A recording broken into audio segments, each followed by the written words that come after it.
Hi, this is Unplugged with Niels, and this is today our first interview with our wonderful guest who volunteered almost, a little bit arm twisted, but she volunteered absolutely after 1 hour of discussion and 2 coffees, I think. And the promise of gin. And that was the promise of gin, and the gin is coming, so I keep my promises typically. It's, of course, no one else other than Freda Liu, very well known as a producer, radio host, with BFM, and today, by chance, actually we had a 7 o'clock a.m. meeting agreed this morning, and we wanted to meet in Desa Park City and have a walk and chit-chat and started, and then she told me, oh, I got this opportunity, I have to go there, and I said, yeah, of course, you know, why you take this opportunity, we meet at night or in the evening, and then I thought, okay, I go to this event because I had no time in the morning, and we showed up at the Future of Work. I came down there. It was from the Alumni Alliance of all the business schools. They organized the Future of Work conference, and I think it was very interesting today, right? It was really good. And then we were supposed to meet in the morning and walk, because that's my usual Saturday routine. I said, okay, you know, why don't we just? And I'm happy, you know, in the jungle. You walk every Saturday morning? Is that what you do? Saturday is my hiking day. Oh, wow. And I just want to be with nature and all that. But anyway, so there was work. So, but the future. So you put your backpack, your hiking shoes, and that. Oh no, there's okay. no backpack. But you're also not going with flip flops. Not flip flops, Okay. but you know, it's not so intense. I don't like to spend too much time, but you know, Gussing Hill, that kind of thing. Okay. So today's I really enjoyed today's conference where we talked about how technology is going to impact the future of work. Well, technology was one aspect, and then we covered socioeconomics, we covered public policy, you left by then. And what did we cover after that? We covered something else. Education. Education. Okay, I missed that. I should have been there. So there were some gems, right? There were a couple of things that I thought, you know, are we talking about the same thing again? Because I brought up, the thing is like, what do I tell my 17-year-old when we talk about? Yeah, that was actually a very good. A very practical question, right? But you know, I was sitting there, and because we had now, of course, the Asian Business School was there, so MIT Sloan back, so it's the, you know, we heard a couple of times the name Harvard, and you know, and I was sitting there and said, okay, how does AI impact actually them? Because what I'm seeing is in today's world, there's actually hardly anything you have to go to university or even to school anymore, which you can't learn online by yourself. Right. So because it's all online, it's all in the phones, it's all online with your laptop, and they didn't touch on that. I mean, there was one question from the audience in the morning, and one professor she tried, you know, she was not really answering it. I mean, she gave a good answer from her point of view, but I was really astonished about how little thought processes there, and I can't blame them, because at the moment their concept is still running very well. Right. Yeah. So you missed the afternoon session, because the afternoon session we had Tan Sri Rebecca Santa Maria, and she was talking how we always talk about STEM, right? Yes. She said it's got to be STEAM, with the A being arts. Right, and that's so important. Yes. So, you know, I asked a question about, because we're talking about, jobs are going to be redundant in 2-3 years, So I said, what do I tell my son? Yeah. And the thing is, I do tell my son that, and I know you send your children in a different education system. It's like, just do what you love right now, and design seems to be his thing. And when you come out of university, you don't stop learning, you don't stop getting new skills, you don't stop. That's it. That's it. You just have to change and upskill and reskill. I mean, I just look at my own life. Even before technology, right? That was just an attitude to have, that you got to grow up. In your education, I would like to understand that. When you grew up and when you went through the educational system, was it like your parents said, oh, you do become that, and then you're done? Oh, okay. So for me, it was very different, and I'm very fortunate in that sense. My parents aren't that educated, but you know, and I was the youngest child, so they had gone through 2 older kids, you know, two older boys, an older sister, and by the time they got to the 4th child, they were tired. And more relaxed. They were more relaxed. I was like, whatever you want to do. And when I was a young child, I was very clear, like, I'll do well in school, that sort of thing. So they pretty much left me alone. So you were a good student all the time? I was not all the time. I think primary school and then secondary school, but I was very clear. I mean, they trusted me to make my own decisions. I wish I had more guidance, So because what you were missing from your point of view in hindsight was a guide. a guidance. Someone who helps you to Yes. bounce off ideas and ask the right questions. They couldn't provide that, but then you get resourceful. You ask other people. They couldn't tell you because not that they didn't want to. No, because they just didn't know, right? They would have loved to probably, but they had no answers for the question. And I think that was, looking back, I'm so glad that I had to think for myself. Then I continue thinking. Okay. Right? Great drinks are here. Oh, fantastic. So yeah, please, you can come. We are casual. well. That's okay. And so, we're very casual. So I then decided to do a course which I thought was generic enough, which was a business degree in marketing, because I didn't know what industry I wanted to go in. And I thought having marketing, once I come out, Thank you. then I can decide what industry do I want to go into at a later stage, Okay. right? But marketing wasn't always your idea in general No, too, or did when it I was come? young, I thought I wanted to be a doctor, and then I That's so thought I wanted to try hospitality. Then I thought I wanted to try. Then when I did a marketing degree, when doing the marketing degree, I enjoyed advertising and public relations, and then it was sort of streamlined. Then I got into public relations. Never once did I thought broadcasting, ever. So that came later. But let's stick with the PR side. I mean, I used to work for a time in a marketing company who also did PR, and they always told me PR people are burned by 30. Is that true? PR people are what? Burned by 30. They said the best PR people are by 30, and when you're over 30, you're. I think you can't. advertising people are burned. It's the other way around. Yeah, PR. In that advertising company, it was very much that then people from PR switched over to marketing because they were too old for PR. I know. Maybe I'm just asking maybe because it was different. maybe it's very German at that time. I don't Probably know. very German. It's not really the case. And also, I guess what you want. So I was in PR for a consultancy for about 4 or 5 years. Then I worked for a multinational for 10 or 11 years. So it was a good company that I worked for that allowed me flexibility and all that. So depending on what you wanted. Tell me about the multinational. So- when you compare your 10, 11 years in a multinational. I'm sure they have the systems, the way of doing things, which doesn't have to be bad, right? It's just you have to follow because there's not much, probably not much availability for you to choose. And then going over to, at that time, I would imagine a pretty small BFM, right? Pretty much at the. I joined BFM when it started. It started, there was it's startup, there was right? no BFM. So tell me about when you did that. What was the biggest differences or challenges you had when you came into that from a corporate background and then. Okay, so I it see was. the smile coming. No, it was very interesting because first of all, I've always worked like for an American company or MNC, and then like, what, a startup? What if it doesn't work? You know, so these were the cheers. Yeah, cheers. So this concerned me, and it was a 30% pay cut, but it was. You took a pay cut to go into a startup where you may don't get your next paycheck. Yeah. Wow. It was also, I guess, the stage in my life where my kid was 7. Okay. And he was about to go into the school then, normal school, so. and it was such that I think I was at working for that company, for the MNC. It's a great company, right? But it was just I couldn't see where I fit into the company. So you saw really you couldn't see a future where, I mean, you could do your job and stay on probably, right? But you couldn't evolve anymore. Yeah, I didn't feel the fire anymore. I know why, because when I joined the company, I was taking care of PR for Malaysia, and I moved on to a regional role. And when you're a regional role, you're so distant from what's happening in country. That means you're only overlooking, you're not doing anything. I mean, of course you do a lot, but you're not hands-on anymore because I think that's how I felt. And other people doing the job, and you're just making sure, oh, is this done? Is this done? Did you follow the schedule? You know, why not? And but you were not on the ground. You had no touch and feel anymore to the business. When I joined in the country role, I was coming out with a plan. I was doing the execution. I was, Of course. But that was you were the doer. You were the doer, and then you became a manager. The price to pay for that was when I did regional, allowed me to work from home, which meant that I could be with my son. Yes. So that was the reason I went regional. No, makes sense, right? So these things happen for a reason. When you took over the new role, the regional, and you probably then had the transition from doer to manager, right? Big picture. What was the hardest challenge for you when you dealt with your people and your team?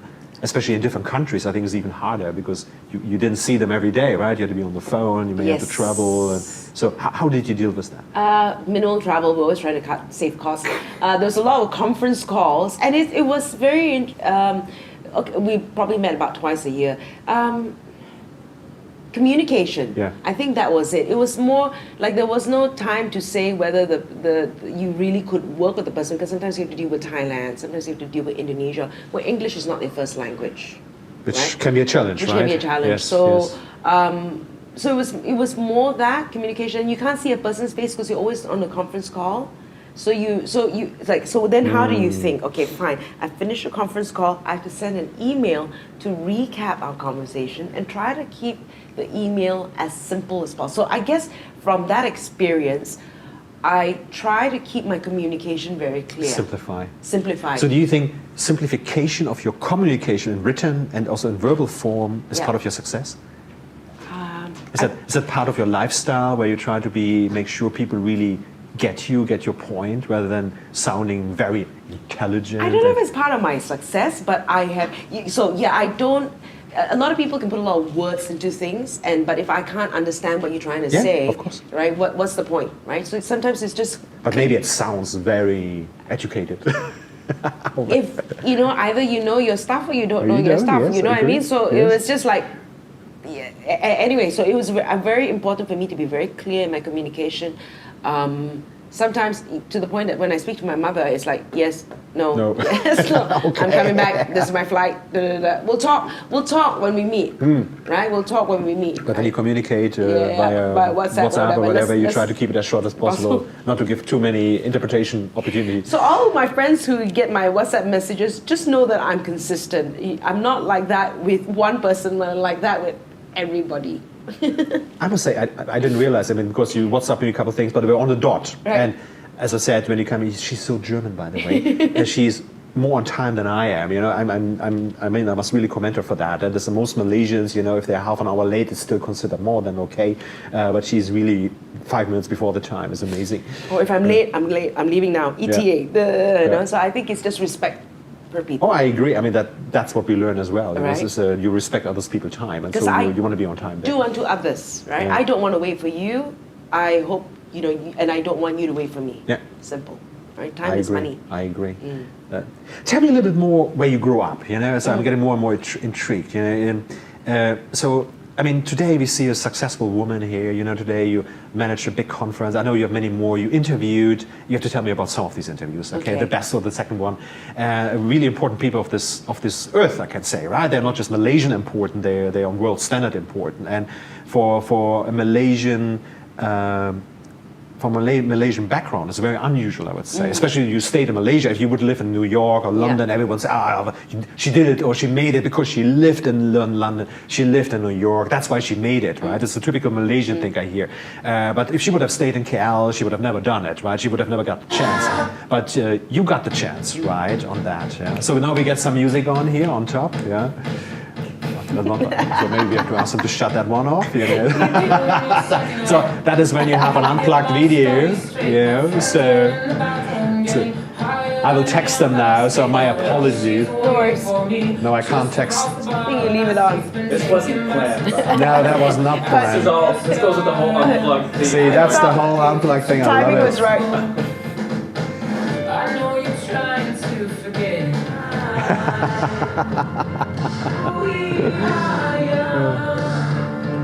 So maybe. So tonight I'm going to TGV because they're doing a live performance of Come Together. It's in London, Okay. a movie yesterday. Oh, I haven't been there. Okay. It's about Beatles and all that. Oh wow. Okay. So when does it start? Don't worry about it. It's it's like. Just now you can go. Okay. Yeah, it's not. Okay. I may make a quick walk, to get this shut up. Thank you. Thank you so much, Rui. Thank you. Rui and Lynn. You know Lynn, obviously. Yes, I met Lynn. Actually, Thank it you. was also, it's one of these things where things just happen sometimes. Right. And I was here also. There was actually also this alumni night because every month the alumni are meeting. And, Yes, for drinks and all that. Yes, and they met here at Rui and Lynn. Where is she from? IMD? I don't know. No. She hosts, and when I think she was the event host. So she, Right. Chicago Boost was on. So and I fall over her by chance, and we chit chat and everything. And I think she has an interesting story as Yeah, well. yeah. She's doing a lot of stuff. They call I dip in it. How do you do it? You use it as a dip. Pour on top already. Then you put- so what is that anyway? This is tempura morning glory. Oh wow. Sounds good. Okay, this is okay. a Thai sauce. Yeah. Thai Okay, sweet and sour fantastic. sauce. Okay. Can I pour it? Yes, Yes, please. please. Thanks, Thank you. Joyce. Wow, we're gonna have a nice life here. Right. Yeah. Wow, fantastic. Okay. Sweet of her. Yeah, thank you so So much. she knows you're meeting with me. Yes, absolutely. okay. So, and the nice thing was I called her up and said, "Look, you're interested, to just need a room and a bit of support." And I said that she asked, "Who do you interview?" I said, "Freda Liu." "Oh, I know her. Well, of course, I'm supporting this." She was right away there and positively, and I love that. There's something also which is good in Malaysia. You can Right. do these things, right? Right. People are open to listen. They may not Right. always say yes, but if Right. there's an opportunity. Right. And so I thought it was very nice from her, and that's why I also asked you It's to a come nice here. place. It's Lynn. yeah. Rui and Lynn. It's Yay. exactly. Are we recording again? Yes, Okay. we are. Okay. So we'll see some food for the cameraman. no, you don't want to try that. Yes, you do. Okay, we take Yes, one you here. do. Asked. Oh, You have to. I'm sure Nice. it's morning. Oh. you're gonna like that. Oh, you're gonna love it. Fantastic. No, everyone hears me munching. Okay. So we stop growing up. The growing up. You said already you're the youngest. Yeah. You said your parents are lovely and wonderful, but Yeah, not yeah. so much educated. So there was they couldn't help and support so much when it comes to the next education. So how did you get out of that? How did you get out of this environment? Because was it your own dedication or? Okay. So I have to tell. Oh, you're talking about my education, right? No, Okay. it's like, how did you come from a small town, town? and come to KL and and Okay. come in the big wide world, right? Okay, big city, bright lights, as they say. How did I do that? Have you have you been to Brunei? Because that was where I grew up. No, Okay, I've so never been to if you haven't been to Brunei, if you've been to Brunei, you'll know why you want to get out. Cool. If you and I love where I came from, but in terms of job opportunities, there weren't many. If I want to go into PR or advertising at that time, there's nothing there, right? There's not There's just there's nothing. not that, right? So for that reason, for practical reasons alone, I So came you out. grew up and then it formed already the idea, whatever you do, you will not do it in Brunei or you will not do it there, you have to leave and to go out, right? Yeah. That was already, Yeah. I know that, I had the Right, same thing. right. Oh, it was for me the same because I come from a relatively small town in Germany. It's still a town and everything. And so I come from north of Hanover and my father always, when you go study, you want to go study, I support that, it's great. Why don't you study in Hanover, right? And you can stay here, just travel up and down and commute. And I said, Dad, I love you, it's great, I love your idea, but no way I'm going to study in Hanover. I have to go somewhere else. So I ended up in the end, I ended up in Cologne, which was in general a good decision. It was a Right. wonderful city, and to study there, I mean, it's just amazing. But it was actually, I was always very independent, and so before that I served 2 years in the army already. So You have to? Is that compulsory? no, at my time it was 18 months compulsory. So Right. I just took 2 years and did for an officer's education. They paid me, of course, much more as well, Right. comparable. So actually, for someone who just did A levels, they paid actually quite good. Right. And so I took that pass. I mean, Okay. in this case, I should have listened to my old man because he always said, "Don't go. You will get away with that. Blah blah blah. Go and study right away." And I said, "No, I have to go anyway. I better do it now than later." And then they draft you. When you're 26 or 27, it becomes a bit painful, right? Right. So, but in the end, then the wall came down, and guess what? My old man was right. Okay. he hit it on the nail, So, but that's how. But for me, it was always clear I will not stay there. Okay. I'm happy to go back because my parents, my family is still there, but it was clear I have to go. You know, I have one son, right? And I would still, and he's very comfortable at home. He's obviously a millennial baby. And if he, So very pampered, is that what you're saying? Or? if he says, I want to do something else, I'm like, go for it. You know what I mean? I want to live elsewhere, go for it. I think my greatest gift, if I can tell you that you can be independent and you can learn to fend for yourself and you're able to fend for yourself, I think then I would have done a great job mothering him, No. I mean, right? he can stand on his own 2 feet. I mean, Exactly. in the end, it was also with my parents, as tough as it was for them. But I think they were happy to see that I can do it on my own, right? And find my own way of doing things. And Cologne, it was working. It was a great time there. I don't want to be dependent on me for the rest of my life, or the father for that matter. No. So yeah, that was it. So I mean, coming out, just I think work opportunities. Just that was what all my friends were doing. Also, they're either going to Singapore, Yeah. going to KL at that time. Did you ever consider to work outside of Malaysia? Did you ever had an opportunity to think about, because you work for a multinational, it would have been given, or Okay. or when you left, or did you ever consider going to Singapore at least, or maybe going to Europe? Or I did consider Singapore. At the earlier part of my career, I did consider Singapore. Not, I think at the time, like I was with my boyfriend slash husband slash ex-husband, and he had started his business here, right? okay, so start- he was an entrepreneur. he had started his business here, so it was like I would stay on because you started your business here. So because you were together, of course, then you decide to support in the way that you don't want to go somewhere else, Yes. right, to make it difficult. We did because- say, do you want to go to Australia? And then we're like, for what, right? I mean, I think if I had gone to Australia, it'd be the earlier part of my career. So when we talked about, do you want to go to Australia? In our 30s, it's like, why do you want to go to Australia? And it wasn't very clear, right? Why we want to go to Australia for. So for you, at the time was not really, I mean, it was an option, but not really an option? It would been easy. Thank you. It would have been easy for him to just go, but it wasn't like, I felt that Malaysia has given me so much. Okay, so you really stayed because you felt it's a good place for you to stay. How I and- got into radio, how I got into TV, these doors have opened for me miraculously, right? And I don't know if, Oh, wow. and so when I look at how things have just happened for me in this country, there must be a reason why God wants me to stay here. Yeah. Right? Okay, so- I'm not saying no, right? So if sometimes some things just happen naturally that I end up going elsewhere, the doors will open naturally, right? So I've never wanted to pursue anything in that sense. So like Malaysia has been really good to me. I mean, it's a bit of, yes, you work a little bit harder, but it hasn't been a struggle. I'm very fortunate. But you have to work, right? I don't believe you go to Sydney or London or New York that you don't have to work. That's just the other way around.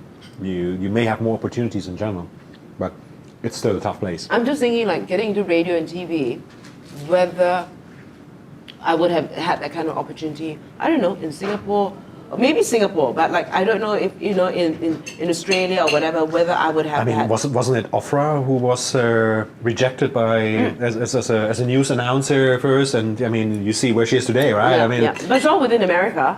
true, Right? true. Like She that- would that have kind of thing. not made it in I don't know, right? Europe or wherever, So- right? I mean, you always need the. What do you always say? It is what it is, So I mean, I'm here. I'm not saying no to anything. If anything comes along and it makes sense and it gives me an opportunity to grow, then I will go. Right? If an opportunity comes about and it will expand and I will learn and I will benefit from the experience, I'll go. I've never been. It's never been money. So fantastic. So what you're saying is, if someone would come out with a crazy idea which you love, right, and but May says, I want you to go and do this from, I don't know, London or whatever, or but you may have other opportunities and you love the idea, you would may start something completely new. I would. You're still open. Yeah. Most people would say, "Are you crazy? You have this career, you have the name here, you have everything. Why do you want to give that up?" I don't know. I mean, prove me wrong. I mean, like, what is there? Like, sometimes just taking the job to join BFM, right?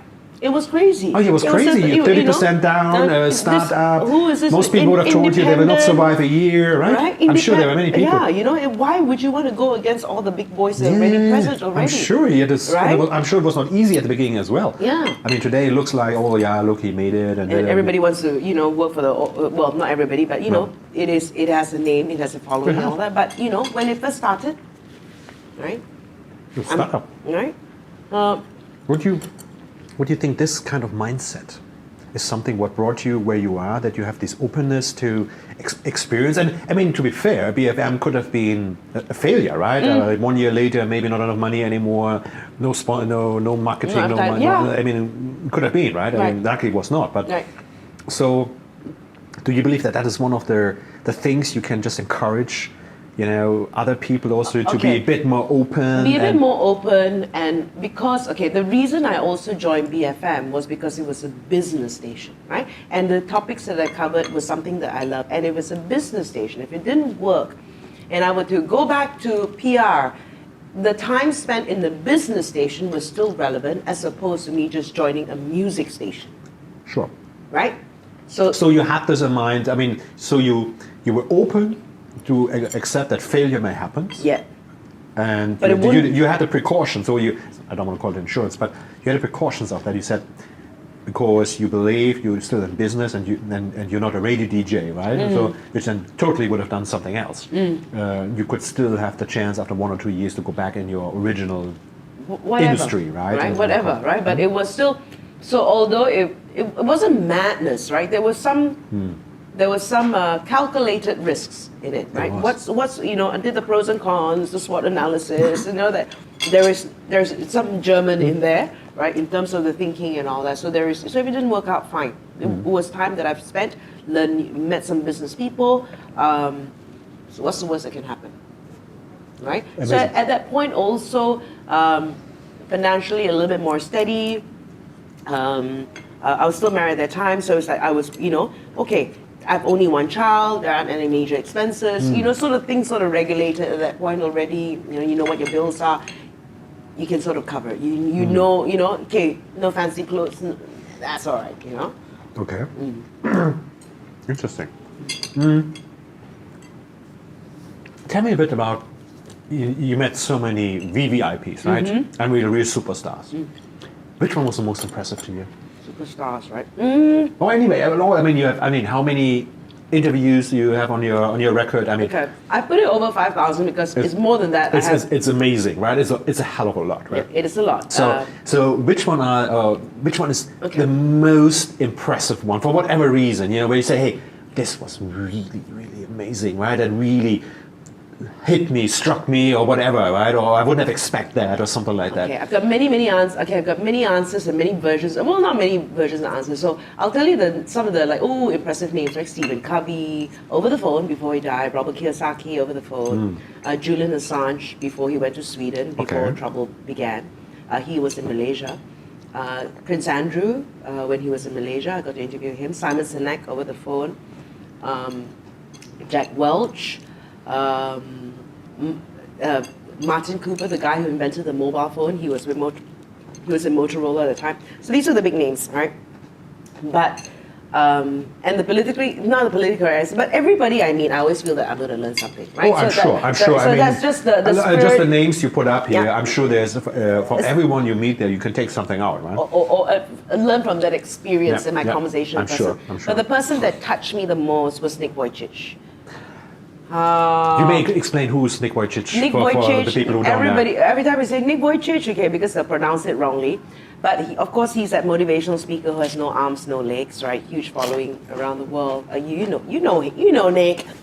So he came to the studio, and then he just told the same story that we would have heard, how he nearly killed himself in 3 inches of water and everything. You've heard this story, but he had a presence.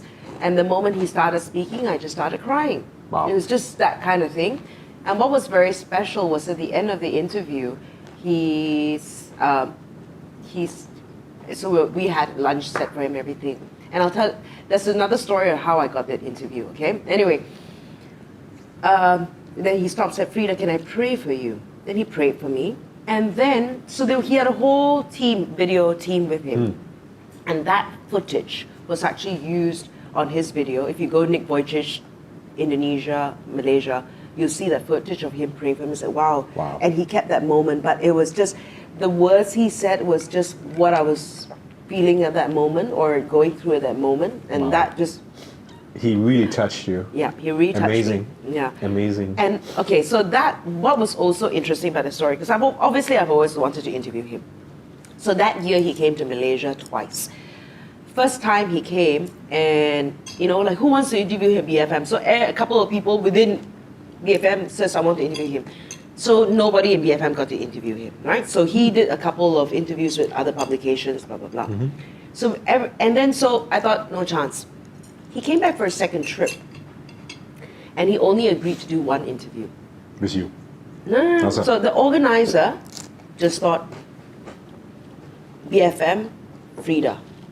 And so this friend sends this message and says, would you be able to interview this guy? He's around on this date. I said, who's this guy? Like 3 weeks notice, like, who's this guy? Nick Wojcicki. Of course.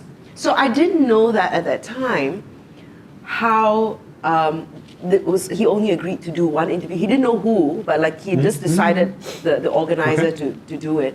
But that organizer decided that it was not just BFM, but it was Freda. Wow. Nice. Right? Nice. Yeah. Well done. Well done. I only read his book, and then, I mean, what impresses me is, I mean, it's his life story as well, right? Have you heard him speak? No, Okay. I not really. Online, yes, but I think it's not the same, right? And what really impresses me is how brutally honest he is when he writes as well, right? That's number one. And in the end, what I also take out is it's not about to think what you can't do anymore. It's also about to think what you can do. I think every time you think you can't, and you look at this guy with no arms. I and think no legs, exactly. and you're like, Honestly, sometimes when I feel not so good or whatever, I think, oh, why did this happen to me? Right? I think, what shall this guy say? Right? He cannot even stand up and walk and be angry, right? He has to sit and walk. I mean, and be angry, right? So, what keeps you going, Niels? Is it looking at those 5 adorable kids and your wife? Is that what keeps you going? look, that's a good question. I'm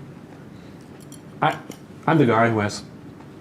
I feel the most comfortable when I have 30 balls up in the air, knowing that 10 will drop. I know that, and I know I get whooped for the 10 dropping balls. Okay. And that's okay. But I like to catch the other 20 and bring them back in the air, and then I'll probably drop another 5, and that's how I do my evaluation of things. And I just love to do new things. The most what bores me is when you have a routine too long. I mean, I know routines are important, especially when you do specific things. And I mean, I was 8 years as CFO. What shall I tell you about that? But that's also why I left this kind of position, not because I didn't like the job anymore itself, or I didn't like the people I worked for. Or was too stressful. Yeah, of course we worked a lot, but you work a lot anyway. Especially when you run your own business, you're working more, right? It's crazy sometimes. It was just.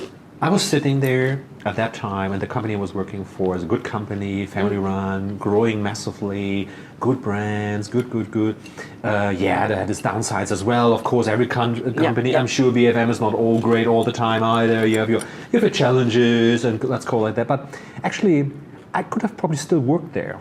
I think there would be no reason why not, and they paid me well, they took care of me, so there was no reason. It was just, I was thinking, okay, you guys want to go public? No, because let me discuss, and I think it makes sense for them not to go public. And that would have been something would have triggered me as a CFO to bring company public. Of course, that's something you want to do, right? So that wasn't there, and I was thinking, so what else is there? Yeah, more markets, okay, I opened for them a couple markets, we did this, and then, Macau, Hong Kong, I helped them Russia, which was very challenging, So I didn't feel there's a lot of new stuff coming anymore. Right. And then we were talking about a bond issuing and whatever, but it's done because then the banks make very, very good offers, so we went the traditional way because it didn't make any sense to do these things. So there was no challenge anymore in its sense. Okay. Sorry. This was not planned. Yeah. So what's driving me is newness. Is really meeting new people, getting new challenges, being thrown in something ideally I've never done. Is that quite un-German though? I'm so un-German, yes, right? I am. It's very un-German. That's my problem. That's why I had to leave Daimler, because I'm sure I could have never made any career with this mindset. Because the mindset of this means you can fail, it's not a problem, you just redo, right? You hit the wall, never mind, you shake yourself, get up and get around it. Were your parents in business? No, not at all. That's no, they were not. No, not at all. So my father sometimes said, well, from whom did you get this? I have no idea. Don't ask me. It's just me, this feel of independence and doing my own things. I always hated even with Daimler. It was never a problem, but asking for leave. Right. I mean, that's so alien to me, right? I mean, anyway, I work too much, work weekends and everything. Why on earth do I have to ask for leave? I mean, as I said, there was never a debate, it was never a problem. Never ever came any boss back and questioned me, why you take leave, why you're not in, I never had that. Still, I felt so odd.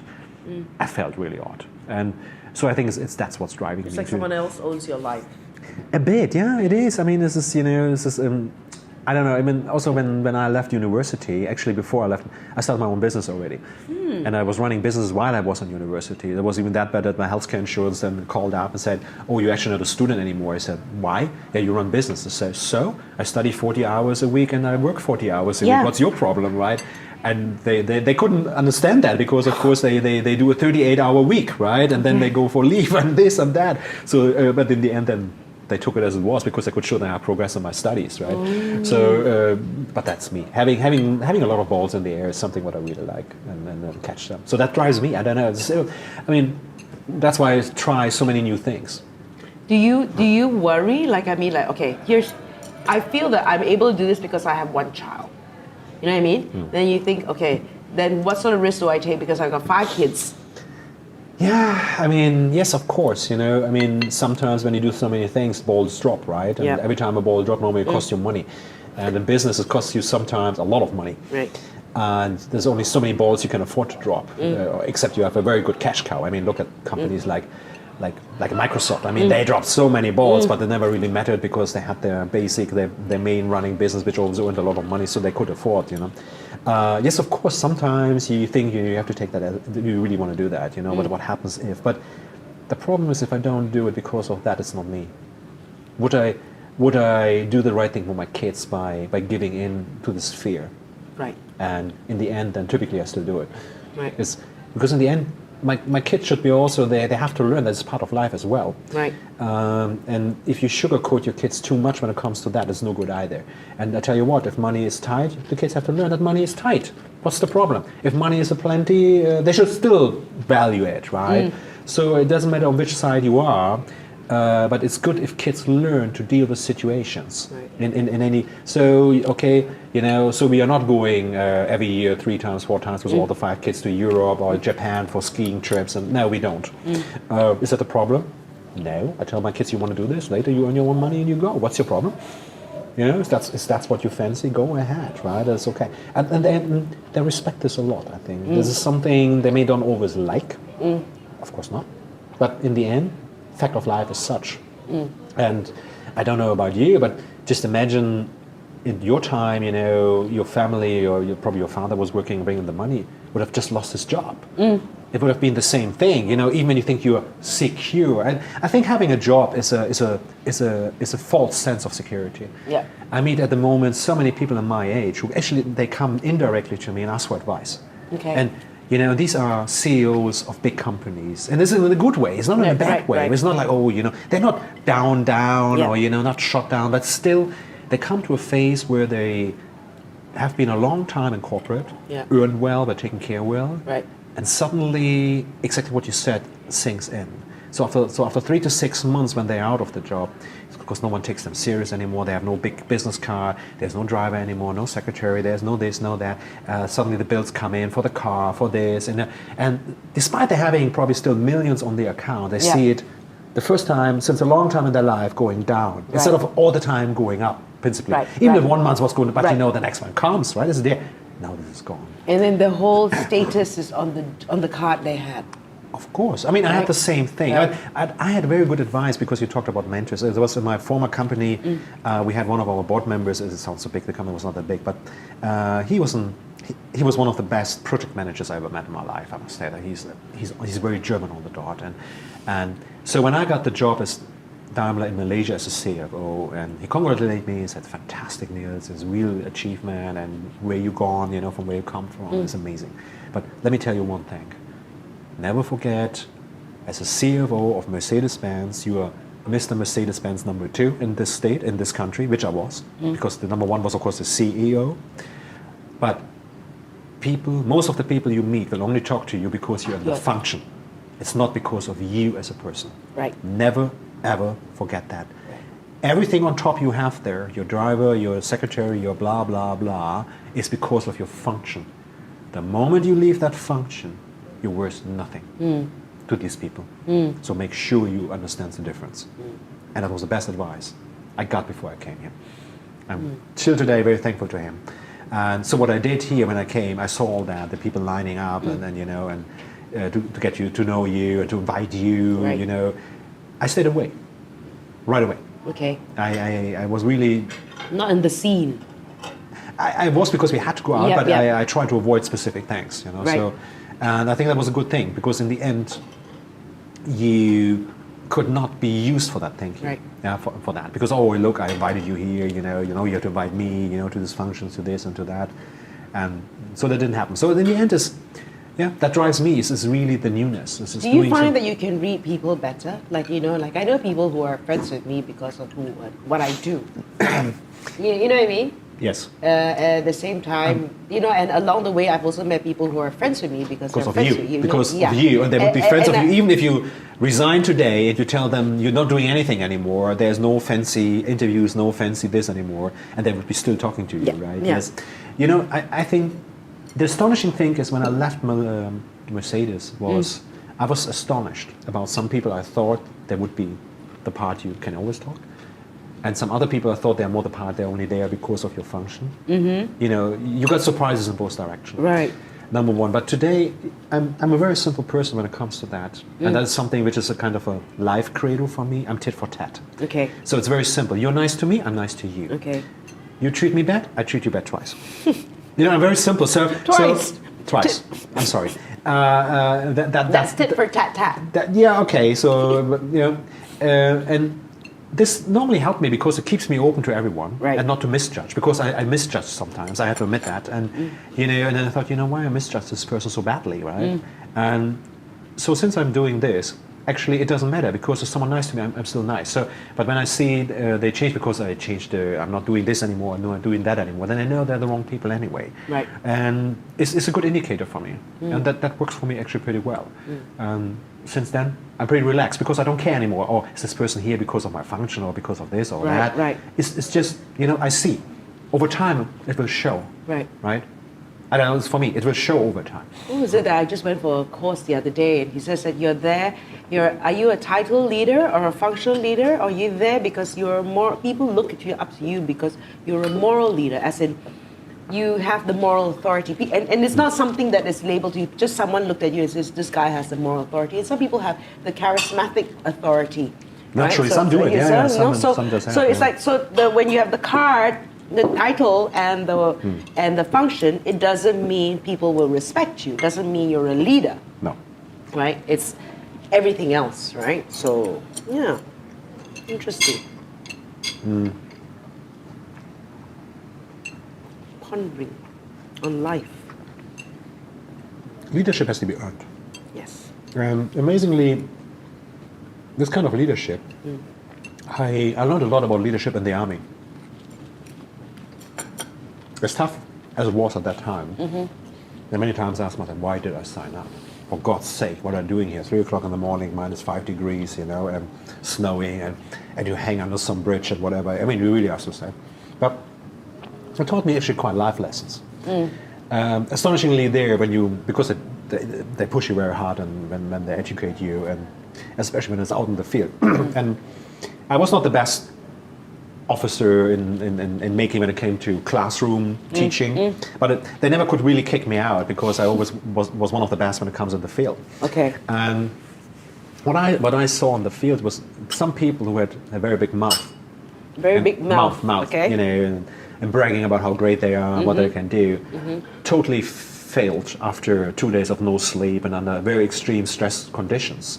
And you saw other people who you hardly recognize they are there, Okay. suddenly took leadership Okay. when they were asked to do it or when they had the need to do it. And that was a real life lesson for me.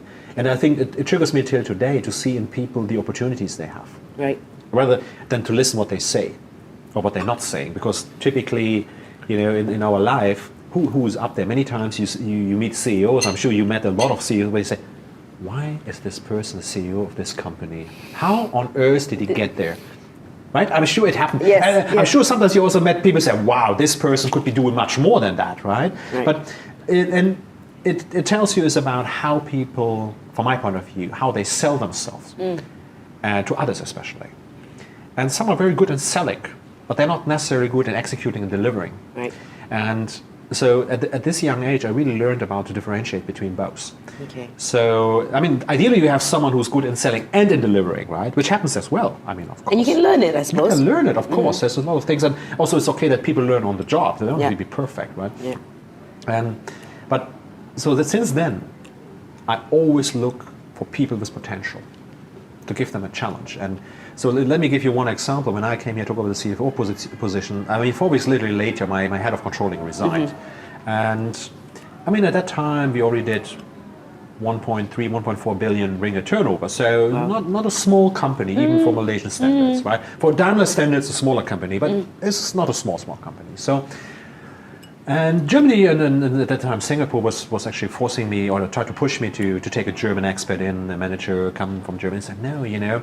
So I had this young lady there, and I thought she had a lot of potential. Right. And I talked to the head of accounting, which is a very experienced manager, and he said, yeah, he confirmed that. He said, actually, she's very good, but she's maybe a bit too young, you know, she was 29 to take over such a job. Right. So in the end, I talked to her, and then she said, can I say no? I said, Why? why would you say no? She said, I'm not sure whether I'm ready. I said, you never know whether you're ready. And then she said, what happens if I fail? I said, I'm sorry, if you fail, you have to go. Okay. But don't worry, you will not fail, because we will all help you. So she agreed. She took a couple of days to think about it. Then she agreed.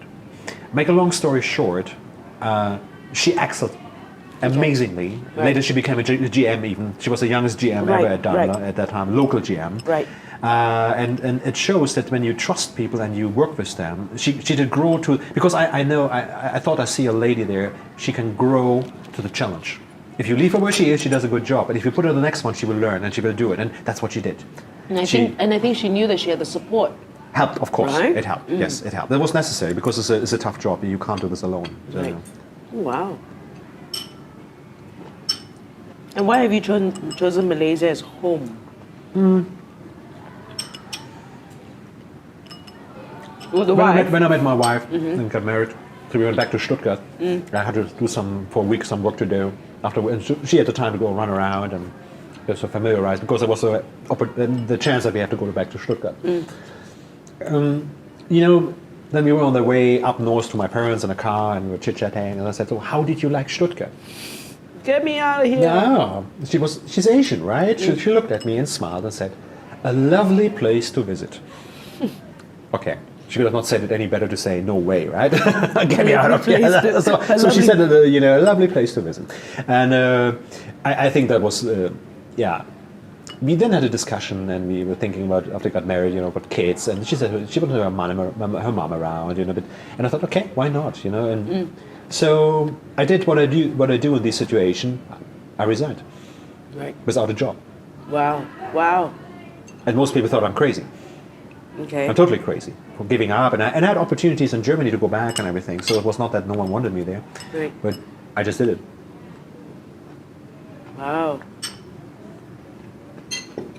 So, And your kids at that time already. no kids. Okay, no we, kids. we wanted to have kids, so Okay, and then I okay. joined a local company here. Right? Okay. But this job came only later. Right. But first I resigned because I was quite confident to get something done and find something and it'll work out. And I also believe always something comes always. Sometimes you have to wait a little bit longer, then it's tough. But Something will come. You have to have this trust. Life goes on, right? We sometimes, as humans, sometimes I don't know about you, but sometimes we think, everything falls apart, right? Life will come down tomorrow morning, right? Or now, right in this moment, because someone bumped into my car. Tomorrow's a new day. Tomorrow's but a new tomorrow day. is indeed a new day, and you know, so even when your day starts bad, you know, you can still get a good day out of that. Right. And you have to keep this openness. And the worst mistake I think people make is to stay home and to blame everyone and not to do anything anymore, not give it a try. Because I truly believe in one simple rule: 80% of success is being there. That's Showing up. Showing up. Wherever you show up, but go there. I mean, whether it's club meetings, whether you do this or do that, it doesn't matter. It depends on you, where you have interest, right? Or where you want to be. But go out and things will come. You will meet people, you will get opportunities. And that's why I say 80% is showing up, being there.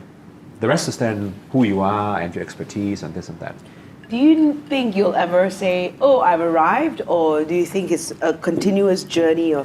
Like people ask me, when you hit the 50, you hear people talking about retirement, right?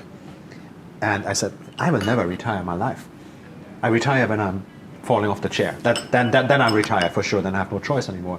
But I don't know how long I make, but till my last day I will work or do things. That's for sure. I can never retire. It will bore me to death. And the moment I retire, it will kill me. I mean, I really retire. So no, I will not retire. How about you? Would you fancy to retire? Same thing. I'll be doing something forever that involves the mind.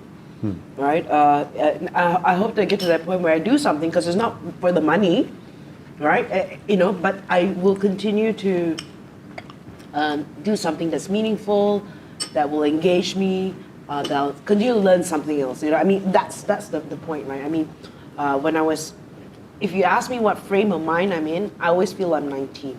Fantastic. And 19 was I feel like 39, but that's okay. Okay, 39. So 19 for me was coming out to KL. That's when you left home, when yeah? I left KL and then coming out to the city, finding out what life is all about. Like I'm just about to go into university. I don't know what the world has to offer me. So that frame of mind has always been that thing for me. So to have, like if I start a new job or start a new project or start whatever, to just always think like that or that state of mind. Do you think your son has the same state of mind? No. Wow. I don't know. I don't know if it's a gender thing or whether he's been pampered. He's a very carefree boy, which is what is. So have you ever read the book called Personality Plus? Right? No. I'm a choleric, which is a powerful choleric. Poop, poop, poop, poop, poop. I'm that sort of person. He is a phlegmatic, which is a peaceful phlegmatic, right? So he's generally a very laid-back kind of kid, right? A laid-back kind of person. Had I not read that book, he would have frustrated me. You know what I mean? That's just who he is. And so he calms me down, right? And I give him a kick. And I know at the end of the day, he knows mom means well. But I know also not to push too much because that will, Shut down. as it is, there are moments I'm like, no, kind of thing. Of course. So would you call yourself a tiger mom? No. Not at all. Not right? tiger enough is the problem. I think I was so conscious about not being a tiger mom. I think Okay. I let him get away with a lot of things. Okay. But he's a good kid. He doesn't give me problems. He's just, he's a sweetheart. You just wish he would be a bit more. But that's his personality, right? That's his personality, change. right? And it's, I want for him, he'll have to find his thing, and once he finds a thing, then probably that's the thing that's going to drive him. But he's just a little, a relaxed kind of guy. And sometimes maybe when you look at what's the meaning of happiness, maybe he's got the formula, right? And if you were to push him in a situation like the mom, it would just make him miserable. So what's the point, right? But be independent, learn to fend for yourself. Don't come running back to your parents to ask for money. That's it, right? And you're happy, that's good. Okay, interesting. You wrote a couple of books, right? Yes. What did drive you? brought Yeah, I them. have to get one. I Yeah, brought for them, I sure. brought them, Yeah. What did drive you to start writing a book? What was the first reason behind that? I mean, I know some people write books because they just love to do it. Some people write books because they do it as marketing, right? They want to bring their name out and want to see their picture and the name on the cover. What was driving you to do that? So it was, a little bit of, someone said to me, write that book, Freda, and then, and you just need a friend to push you. And the reason I wrote it was at that time, the first book was called PR Yourself. The first book was, I had already interviewed a lot of SMEs, right? And I find that a lot of them don't know how to extend the PR story or to extend their story. They just come on one time, and that's it. And then after you meet them 1-2 years, either the company's disappeared or if the company is still around, how come I don't hear about you, right? And that is our detriment, whether it's an Asian thing. This book was 7-8 years ago, right? And I think companies have slowly changed and understand the value of telling the brand story, right? I think more companies are doing that. So that was the reason I wrote the first book. It's like, So that was educational, actually. You wanted to help SMEs, mainly small, Yeah. because you saw there's a gap from the thinking point, Yeah. and you wanted to help them to think in the right way to be successful. Yeah. Okay, Right? fantastic. So that was the first book, and it was of course nice to see your name on a book, right? Sure. Second book was a collaboration with my friend Christopher Tan. That came about because we call it Shake and Spear Your Business, right? The first book is called PR Yourself. So Shake and Spear Your Business. I was about to go into a business venture, and I knew it Yourself, to invest and It become was- an entrepreneur. in that sort of thing, right? And I knew everything was not right, but I was so in love with the idea, and Chris was my friend. And he asked me the very questions that I know I should ask myself, but he was very practical and straightforward and asked me these questions. It's like, it doesn't make sense. It's always easier to coach than being in the situation Right. and making the right decision. Same to me. Right. I So- must admit that to everyone out there. I believe actually I'm a very, very good coach, but never say, but you made this mistake before, or you haven't done that right. I agree, many times. So when I said to him, I said, you know what? Going to business is just like falling in love. You know he's an idiot. You know it doesn't make sense, but you still do it. And so anyway, that spurred the idea of writing a book about business, right? The emotion, a female's perspective, a male's perspective, just something fun that we work together. The third book I wrote was about this guy called Raymond Chew. The daughters got me to write about him in line with the company's 30th anniversary. I don't know if you heard of Post Ad. They're now known as 360 Marketing. Yeah, So yeah. they brought the idea of point of sales advertising to Malaysia. So he passed away, and the daughter wanted to write about the father. So it was called Everybody Loves Ray. So it's a biography book. Fourth book was Bursting Fixed Mindsets, and that was about female entrepreneurs. I bought this book I went to a bookstore, and it was called Million Dollar Women, I think, right? And it was written by this woman in America, and she was just saying that a lot of women, businesses owned by women, never cross over the $1 million mark. Is it? Okay. Right? So I was like, okay, let me do some research. So globally, 30% of businesses are owned by women, which means 70% It's are me. owned by men. Yes. Okay. So I said, what are the local statistics? So in Malaysia, 20% of businesses are owned by women, right? And then when I checked with the National Association of Women Entrepreneurs Malaysia, NAWEM, when we had GST and you had to pay, your revenues had to be 500,000 and above, she said only 10% of the members pay GST. Wow. So there's 90% Wow. which businesses Very small. won't. So I decided to, because I've interviewed so many successful women entrepreneurs, what was their thinking? What was their thinking? How they come to To the higher level, the right? higher level, right? To go through the glass ceiling and when it comes to... it was I'm sure it was thinking that made them cross over. So Of course. So I wrote a book about these women and what was the lesson when I interviewed them. What was the lesson I got listening to them? So you saw a gap there and you asked yourself, really, why could women not Right. just go with the 1 million ring? Right. I mean, there's no reason actually, right? Except mindset. Yeah. So different things, different perspectives. So Interesting. that was Bursting Fixed Mindsets. And the last book was called In Your Skin. And that was a little bit about, a bit more personal, getting comfortable to where you are. And it takes you to be nearly 50 to be comfortable where you are. How you look, I think, what's your definition of success, I think. And women are judged a lot more by how old they are. Oh, yeah. How they look, what size clothes they fit in, on top of their capabilities, Yeah. right? So I also featured women who I felt were great examples of, like people like Joycelyn Lee, who started the Pit Stop Community Cafe, right? And how she left her very cushy corporate job to do these things for the homeless. Heidi Kwa. It's amazing what people are driven by sometimes, right? I mean, it's good that they are. I mean, it's just Right, really, because I don't have the guts. Right? And I just want to celebrate these women. So then there's Heidi Kwa, who started Refuge for the Refugees at 18 years old, wow. right? And she's actually has a medal from the Queen of England, right? And she's only 23, Wow. right? And but Impressive. to do that, where does it come from, right? So I just want to celebrate women who are comfortable, and we still come with our insecurities, we still come with that. But I wanted to just celebrate these women. Men are just better in covering it up. Yeah. Men don't talk about No, it. they don't. We do. They right? don't. So, They don't. So that was the reason I came out with that. But we have our own insecurities for sure. That's for sure. I agree on that. Interesting. So you always, except for one book, which was more on a contract idea that someone came and asked you to write it, they all were about you saw in your job that there's a gap about that. You couldn't find anything, to help, and so it was very much driven by the idea to share insights from your research and from your own experience. Have you ever thought about going yourself in entrepreneurship? I mean, you're so close to business and you meet so many people. I mean, your network. I do. Your network must be amazingly fantastic, right? Okay, I do. I know that if I go into something, it's going to be a social enterprise. Okay. Okay. Why is social? Why not clearly for profit and? Oh, you so, wanna- but a social enterprise has to be profitable. yeah, profitable, but it's okay, good.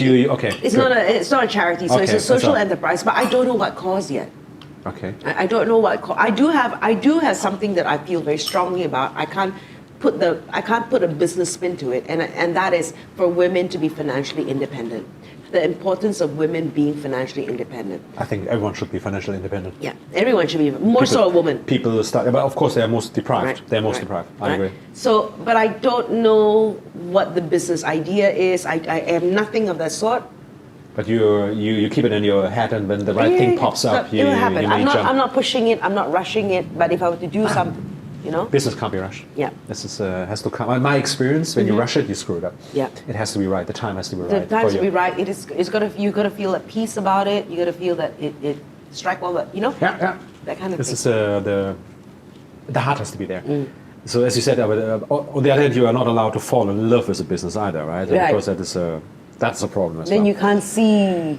No, you can't. When you're inside, it's so hard. When you're in the box, it's so. For me, it's relatively to see outside. When I see other businesses or entrepreneurs, It's easy, right? I sense most of it. I just talk a couple of sentences. Okay, your problem is this. Your problem is that. How do you know? I just know. When I'm my own business, I wish I would have this foresight. I don't. I must admit, I don't. So that's why I think coaching or sharing is so important with other people. And it doesn't mean you always have to do what other people tell you, but Right. it's about thinking about what is said, especially Right. when you have people you trust. I mean, of course, you have to have the right people, and I think that's a big learning. It's not about listening to everyone who says something, especially when people give unrequested advice. You have to be very careful with that one. But if you have people you trust, can be your parents because they may have come from a background, or some people you worked a long time with, and I always look for people like that to bounce things off. Right. And normally my perspective changes a little bit after that. Okay. And that's exactly what I'm doing. But like you said, very, very important. Like the people you respect, right? And sometimes like the people that love you can also give you wrong advice. Yeah, But- because but, of but- the- yeah. yeah. But they come from the right place, Yes. and you have to know. You have to be able to discern, to make a distinction between, what is the right advice and wrong advice. So you also have to be able to do that. Yeah. I think my parents gave up on the right advice for me. I think it's this openness for trial and error. I think that's part of this. I don't want to call it success, because you never have final success. Right. I mean, even if you listen to Jeff Bezos, right? Right. I mean, this guy could sit there. I mean, despite now his divorce, where he had to give half of his money away, he's still contributed to it. Oh, I'm sure. No, I'm not debating that. I think it's just okay and fair, right? And I don't want to debate that at all. But what I'm saying is, even he says he's never secure, never safe. It's amazing. And he said that before divorce was out, right? So he was double the value. I mean, and he would say, how can you never be safe with such an amount of money? It's as simple as that.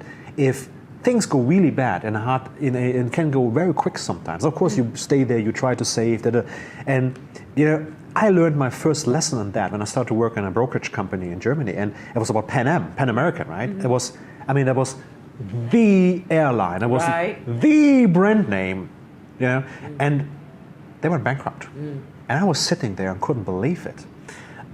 So I was talking to one of the very experienced brokers there, and he looked at me and he said, "Look, nothing in this world is forever." Right.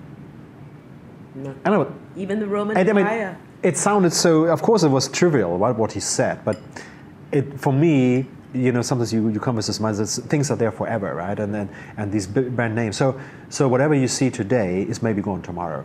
And the good news on Jeff Bezos, I never met him, but he's obviously aware of that very clearly. And he knows that all his success, which is there, of course he takes it, he uses it, and fine. But he knows he can be wrong tomorrow morning, Right. and all is gone. He has to change his 120-foot yacht to 60 feet. Or maybe a pedal boat, right? If everything goes really bad, I mean, who knows, right? So I don't think so, but I don't think so, but yeah. But and these people who have stuck onto this business when people didn't believe him, right? This was Of course. what started in 2000, even I think 99. When so it's been around for 20 years. So and it wasn't profitable for 14 years. Did you know that? I know. And he even screwed up his first company. Right. So. And it's even what I think the good point on him, when you see where he started to earn this money was books, right? Right. If he would have stayed to his core business, or let's say e-commerce, the most money they do now is in cloud computing. Right. Total Difference. Well, even Facebook. Right? Gain. It's Yeah. changed. But that's in the end how they stay alive, right? Right. So that is, I think, the change. I think that's the biggest part for everyone to learn. But it doesn't matter whether you're corporate or whether you're an entrepreneur. It's the openness for change. I remember this,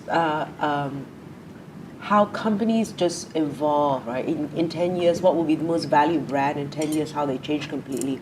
I think it was 1983, and the world's richest man was the Sultan of Brunei. Yeah. And in 1984, it was Bill Gates. So someone with oil and someone with software. I was like, wow, this was in the 80s. How is it possible? Right. It is. I mean, but you've seen... Today we know. Right, Nokia. How old was that? Not too long ago. Yeah. They used to be the biggest handphone manufacturers in the world, right? So now they are toast. That would have been less than 10 years still. Yeah. Right? Yes. So nothing is permanent. As they say in Malaysia, even God says so. So there you go. So,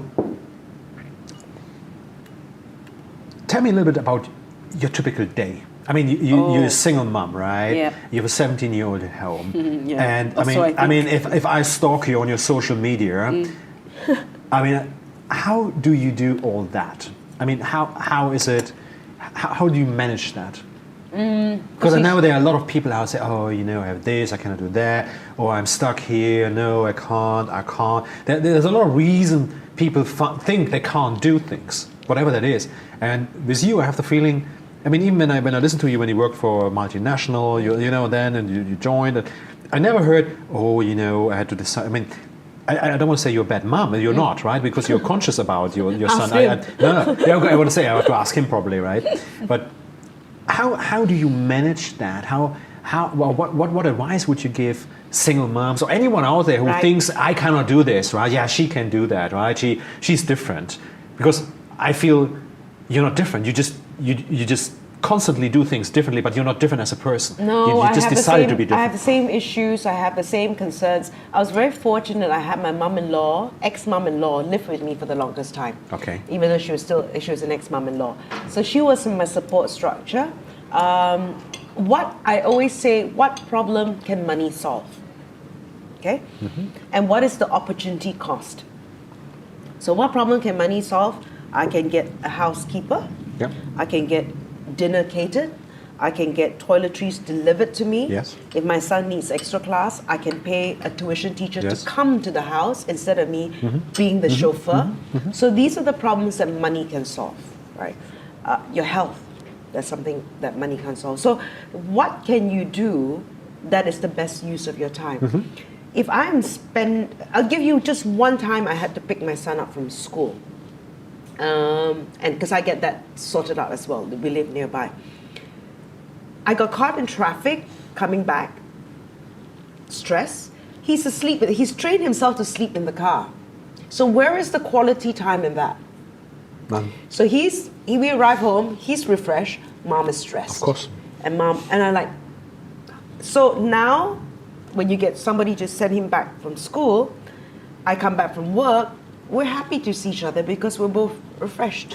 So you also say your son accepted that and is very happy with this situation, that mom is actually, when she's there, but the time she's not there, he's okay with that? Yeah, because what is that time spent, right? Oh. It's a time spent, you can be with somebody and not have quality time. Absolutely. Right? So when we are talking more, now we're just sort of WhatsApping each other, although he's in the room next door.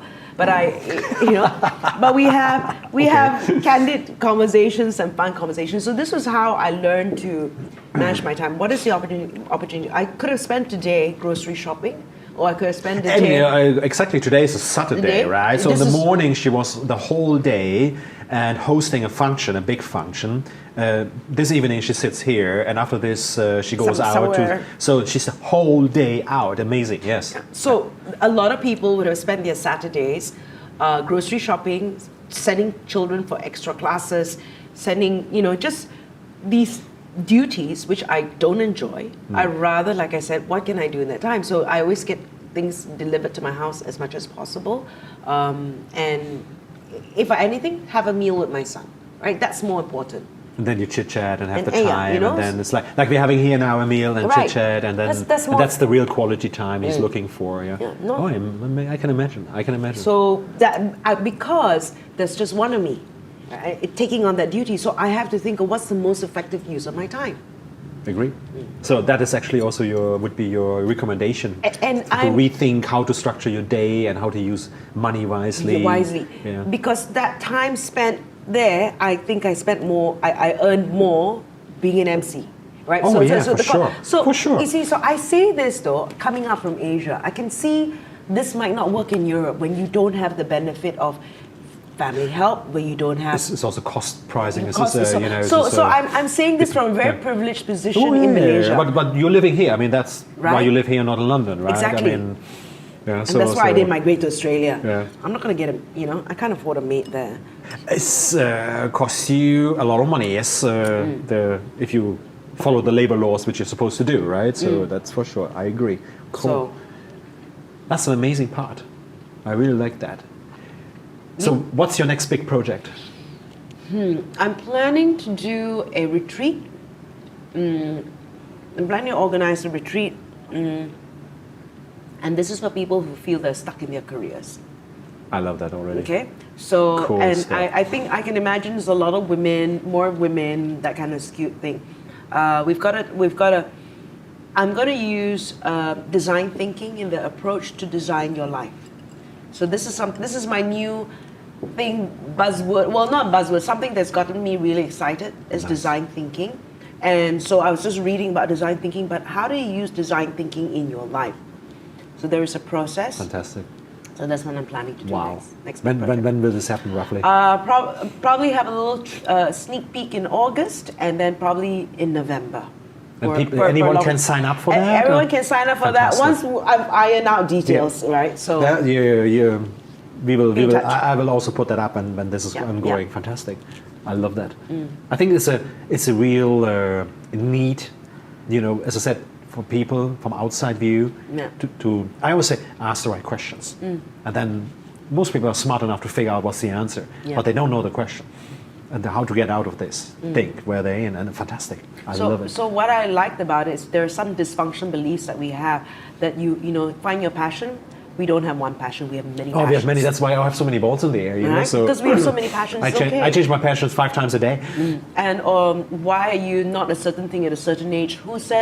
Who put the barrier on your age, right? So I mean, that was the I love that whole idea of design thinking into designing your life, and so that's my Fantastic. next big project.